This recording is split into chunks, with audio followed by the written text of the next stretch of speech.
Trying to shoot vlogs outdoors or interviews at conventions is kind of a nightmare, so I finally dug deep into my wallet. I paid $350 and I got the DJI Mic 2. And friends, I have tried every single microphone under the sun over the past 16 years of my professional career, and I have used everything from a $20 cheap plug-in lavalier mic to a $1,000 transmitter and receiver set that you usually only find in high-end studios. So $350 is kind of in the middle, but for me personally, that's a big ask. So the question is it actually worth that price tag? So the DJI Mic 2 comes as a kit, and the kit includes 2 clip-on transmitters, a receiver, and a super sleek charging case. It's available in black, which is the classic color that you can see on me right now, or a sleek white version for those minimalistic vibes. The new magnetic clip is just chef's kiss. I love the thing. You can just snap it onto a shirt or a jacket like I have here, or you can even get creative with the placement thanks to that very, very powerful magnet. The build quality feels really sturdy yet lightweight, making it a very easy add-on to your camera gear. The transmitters and the receivers are tiny, but they feel very well built,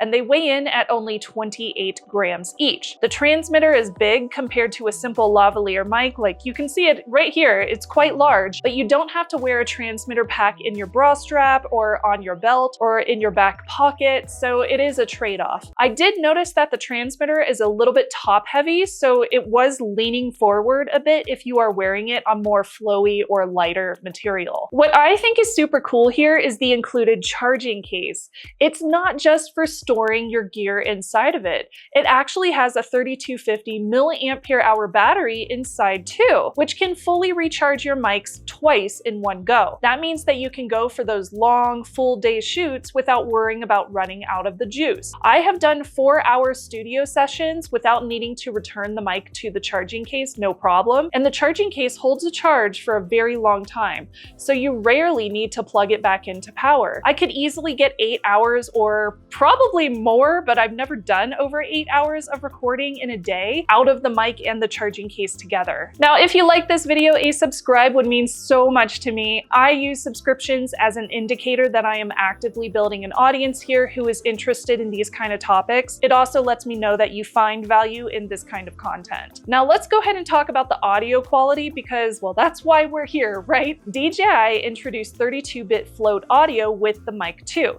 What does that mean? I'll explain it. This is a huge deal for any kind of unpredictable recording environments where somebody's either whispering or shouting.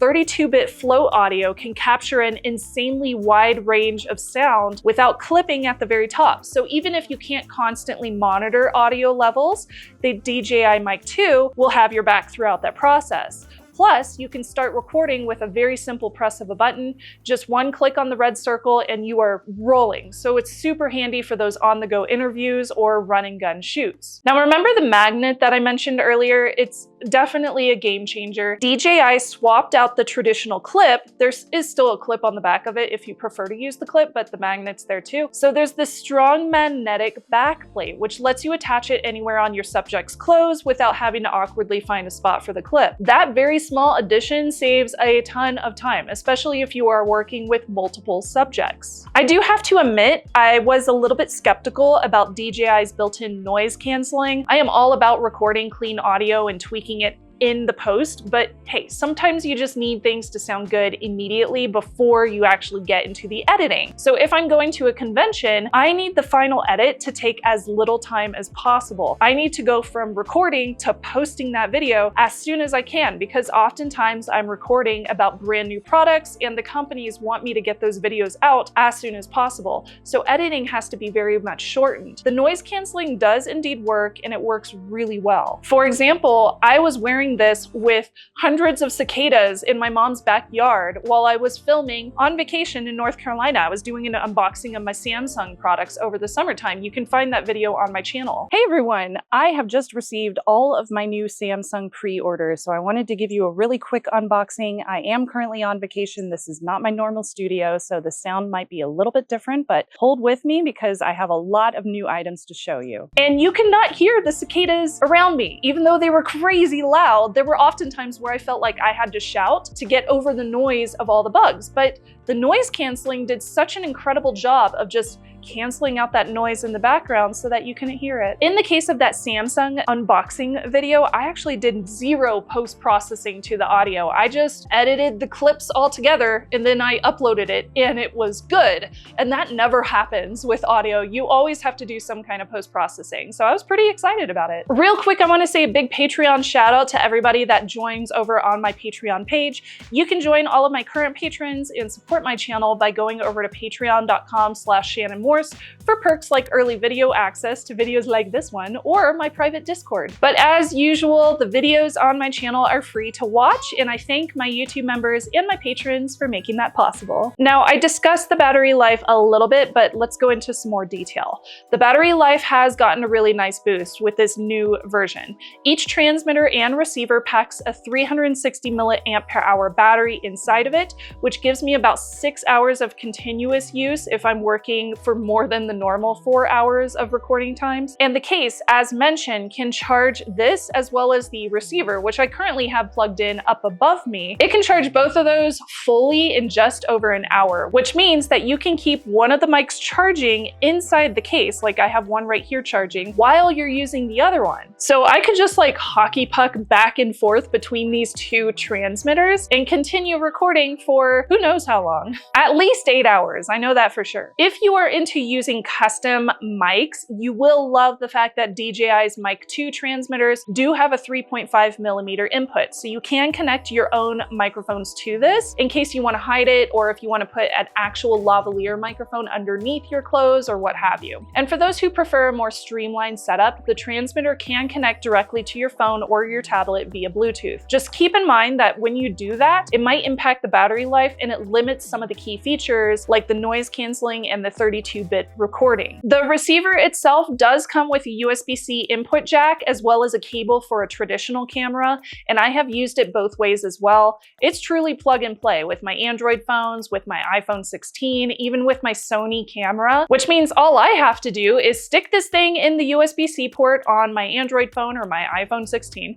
I put on the transmitter and I start a recording session. That's it. And if you want to record straight to your video file, you can do that too. You just start recording on your smartphone like you normally would, and the audio automatically starts recording into that video file, which streamlines the process even more. I remember back in the day when I started doing YouTube, I'm gonna sound really old here, but I started in 2008, and something like this would cost twice as much or more, and it would not be half as efficient. We would have to mess with all sorts of settings, and if you're in a busy environment, you couldn't keep a steady wireless signal between the RX and the TX, the receiver and the transmitter, and you would have to change out the batteries after every single recording session, and they always took like AA batteries. But nowadays we get this rechargeable setup. It lasts for hours. The noise canceling wireless mics work with any device. I'm pretty much sold. I mean, this makes my life so much easier. I'm glad that I learned on the really crappity crap stuff that we grew up on, but nowadays I can just plug and play. That makes my life so much easier. So thank you, DJI, because this